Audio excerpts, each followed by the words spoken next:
নমস্কার, 7 এভিক নিউজ নেটওয়ার্কে আপনাদের স্বাগত। রেমালের তাণ্ডবে শতাব্দী প্রাচীন বটগাছ ভেঙে পড়ে বিপত্তি ঘটল বরানগরে। ঘটনার জেরে অবরুদ্ধ হয়ে পড়ে বরানগর পৌরসভার 10 নম্বর ওয়ার্ডের তাঁতিপাড়া রোড এলাকা। রাস্তার পাশে থাকা শতাব্দী প্রাচীন বটগাছটি ভেঙে পড়লেও পার্শ্ববর্তী বাড়িতে, যদিও ঘটনায় আহত এবং হতাহতের কোনো খবর নেই। তবে ঝড়ের দাপটে আচমকা এত বড় গাছ ভেঙে পড়ায় আতঙ্কিত হয়ে পড়েন এলাকার মানুষজন। খবর পেয়ে আজ সকালে ঘটনাস্থলে পৌঁছয় স্থানীয় পৌরমাতা তিতলি পাত্র। বড়সড় দুর্ঘটনা এড়াতে বন্ধ করে দেওয়া হয় ওই এলাকায় বিদ্যুৎ সংযোগ। খবর পেয়ে পরিস্থিতি স্বাভাবিক করবার চেষ্টায় সিইএসসি এবং বরানগর পৌরসভার যুদ্ধকালীন তৎপরতায় গাছ সরানোর কাজ শুরু করে দেয়। ঘূর্ণিঝড়ের জেরে টানা বৃষ্টির ফলে ব্যাহত হাওড়া স্টেশনের দক্ষিণ পূর্ব রেলের ট্রেন চলাচল। রেল সূত্রে খবর, টিকিয়াপাড়া রেল ইয়ার্ডে রেল লাইনে জল জমে যাওয়ার কারণে এই বিপত্তি। এখনো পর্যন্ত হাওড়া পাঁশকুড়া, হাওড়া মেচেদা আপ এবং ডাউন এর 6টি ট্রেন বাতিল করা হয়েছে। যদিও হাওড়া দীঘা আপ এবং ডাউন তাম্রলিপ্ত এক্সপ্রেস ছাড়া কোনো দূরপাল্লার ট্রেন বাতিল করা হয়নি।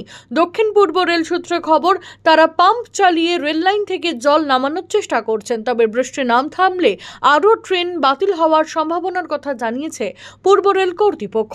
প্রাকৃতিক বিপর্যয়ে কাটল প্রাণ। ল্যান্ডফলের পরের দিন প্রবল ঝড়ে গাছের ডাল ভেঙে পড়ে মৃত্যু হল মহিলার। দক্ষিণ 24 পরগনা জেলার মথুরাপুর বাগডাঙ্গা এলাকার বাসিন্দা। সূত্রের খবর, এদিন দুপুর বেলার জন্য রান্না করছিলেন বছর 80-র রেণুকা মণ্ডল নামে এক প্রৌঢ়া। হঠাৎই গাছের ডাল গায়ের ওপর এসে পড়লে ঘটনাস্থলে মৃত্যু হয় তার। খবর পেয়ে ঘটনাস্থলে ছুটে আসে মথুরাপুর লোকসভা কেন্দ্রের তৃণমূল কংগ্রেস প্রার্থী বাপি হালদার। এই দুর্যোগ মিটে যাওয়ার পর পরিবারকে সব রকমের সাহায্যের আশ্বাস দেন তিনি।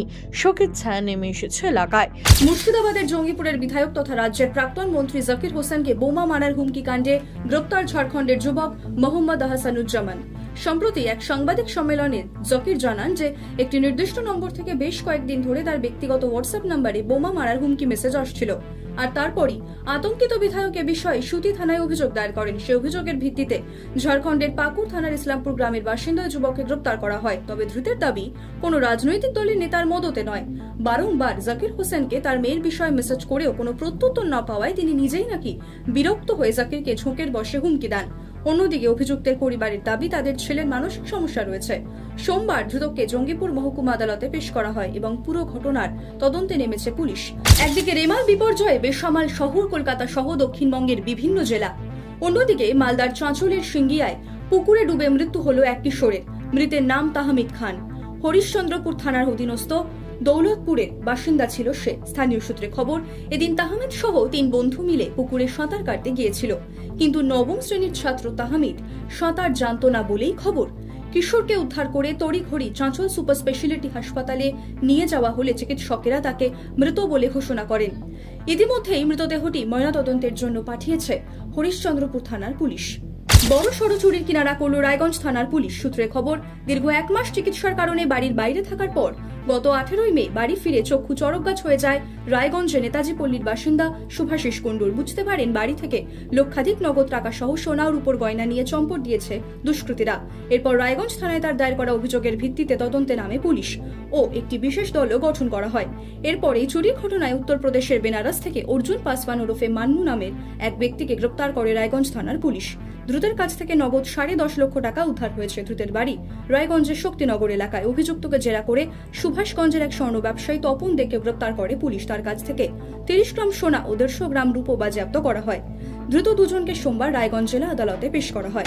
পাচারকারীর ঘর থেকে উদ্ধার কোটি কোটি টাকার সোনা। গ্রামের এক ব্যক্তির বাড়িতে লুকোনো রয়েছে প্রচুর পরিমাণে সোনা। গোপন সূত্রে এই খবর পেয়ে শনিবার সীমান্ত এলাকার হালদারপাড়া গ্রামে অভিযান চালায় বনগা গুনার মাঠের 5 নম্বর ব্যাটালিয়নের জওয়ানেরা। তল্লাশি চালিয়ে অলোক পাল নামের এক পাচারকারীর ঘর থেকে উদ্ধার হয় 16 কেজি বিভিন্ন আকারের সোনার বিস্কুট, যার আনুমানিক বাজার মূল্য 12 কোটি টাকা। ধৃতকে আটক করে জিজ্ঞাসাবাদ চালিয়ে বিএসএফ জওয়ানেরা জানতে পারেন গত 1 মাস ধরে তার বাড়িতে বাংলাদেশ থেকে এক ব্যক্তি এই সোনাগুলি লুকিয়ে রাখতে বলে, যার বিনিময়ে প্রত্যেক দিন তাকে 400 টাকা করে দেওয়া হবে। উল্লেখ্য, ধৃত অলোক পাল আগেও সোনা পাচারের অভিযোগে হাজতবাস করেছে।